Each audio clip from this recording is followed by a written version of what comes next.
Picture a film set with no lights, no cameras, no crew, and no actors standing under them. No craft services truck, no call sheet, no trailer with anyone's name on the door, just one person, a laptop, and a sentence typed into a text box. 30 seconds later, a finished scene exists.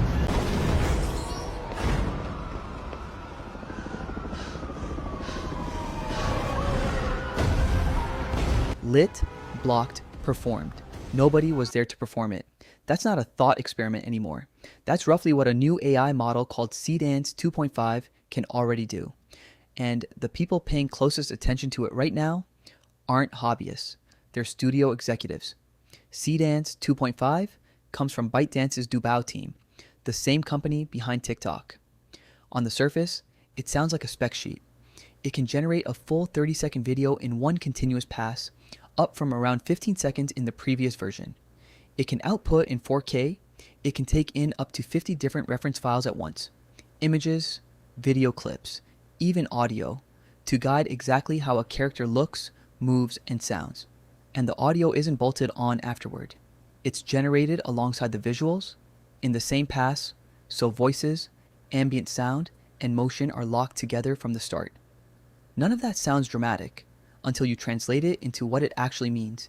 It means you can hand the model a photo of a person, a clip of how you want them to move, and a voice sample, and get back 30 uninterrupted seconds of that person doing something that never happened.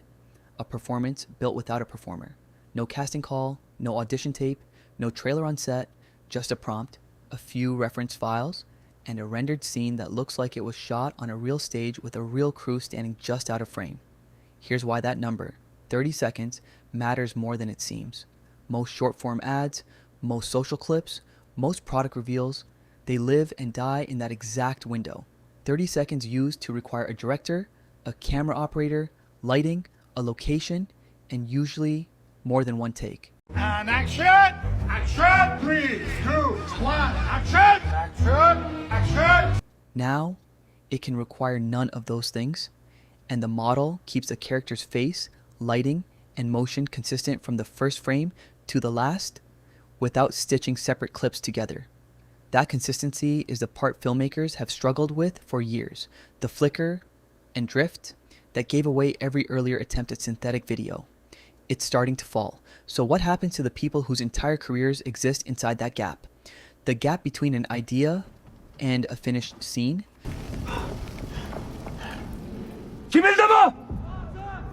Water. Please. Start with the parts of the industry that rarely get mentioned.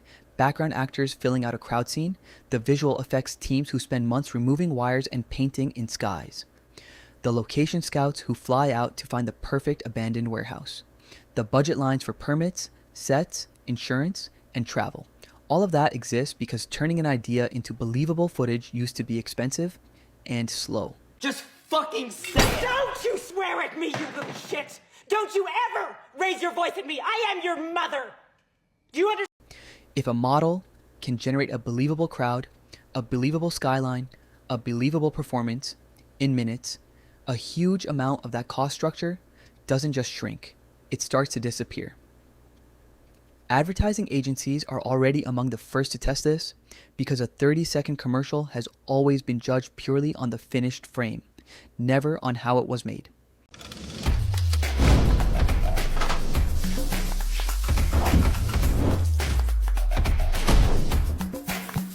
Independent filmmakers stand to gain the most from this shift. At least in the short term, someone with almost no budget could soon produce something that looks on screen like it came from a real production, complete with camera moves and lighting choices that would have once required a rented crew. That's genuinely exciting. It means the gatekeepers who once controlled who got to make something cinematic are losing some of that leverage. But the same tool that empowers a nobody with a laptop also removes the need for a studio to hire hundreds of the people who currently make a living turning scripts into footage. Empowerment and displacement, it turns out, can come from the exact same update.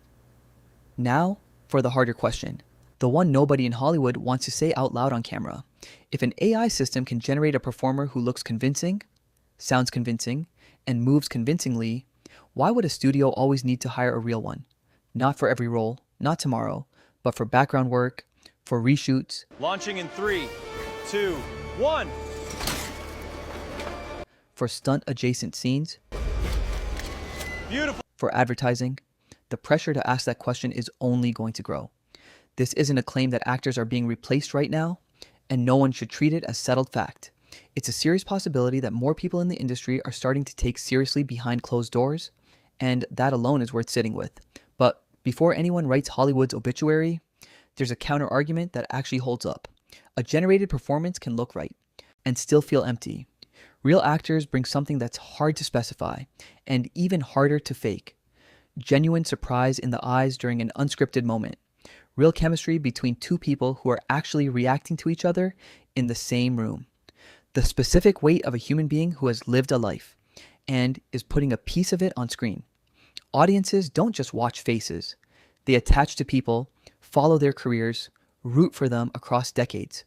A digital likeness raises immediate legal and ethical questions too. Who owns a face? Who consents to its use? Who gets paid when a generated version of someone keeps working long after they have moved on? None of that goes away just because the technology got good, so maybe the real story isn't actors versus AI at all. Zoom out from Seedance 2.5 itself, because this is just one model at one point in time, and these systems are improving at a pace that makes yearly comparisons feel almost quaint. Imagine a version of this a few years from now, with longer generations, sharper detail, and even tighter control over performance and emotion.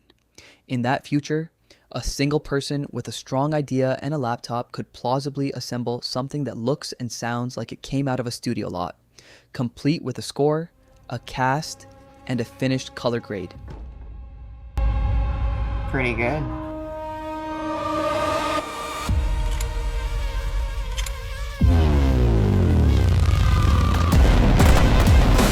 Not a rough draft, a finished product, ready to upload.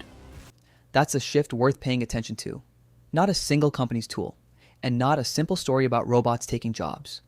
It's the walls of the industry becoming optional.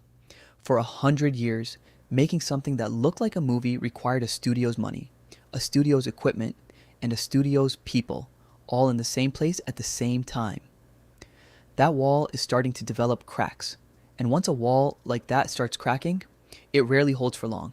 The question worth asking isn't whether AI replaces Hollywood. It's what happens to an entire industry. Once the one thing it always controlled, access to the tools of production, stops being scarce at all.